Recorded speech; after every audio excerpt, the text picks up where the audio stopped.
Pemusnahan barang bukti yang telah memiliki kekuatan hukum tetap dari perkara tindak pidana umum selama 1 tahun terakhir dilakukan oleh Kejari Oku Timur. Menurut Kasih Pengelolaan Barang Bukti dan Barang Rampasan Kejaksaan Negeri Oku Timur, Arianti Maya Puspadewi, Kejari Oku Timur dalam 1 tahun terakhir, telah 2 kali melakukan pemusnahan barang bukti pidana umum yang telah memiliki kekuatan hukum tetap atau INKRA. Masing-masing data untuk perkara narkotika dalam tahun 2022 ini barang bukti perkara narkotika yang sudah dimusnahkan sebanyak 142 perkara dan perkara pidana umum lainnya sebanyak 177 perkara. Kita musnahkan, Bu. Kalau di Kejari Oku Timur ini kita sudah 2 kali melakukan pemusnahan barang bukti. Pertama sekitar bulan Februari dan kedua di bulan Agustus.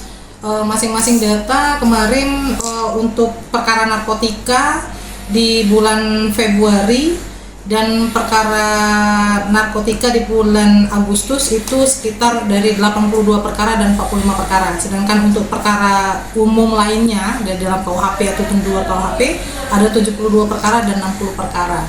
Jadi kalau narkotika sendiri di tahun ini sudah 142 perkara yang kita musnahkan dan undang-undang lainnya yang termasuk juga di dalam KUHP itu sekitar 117 perkara.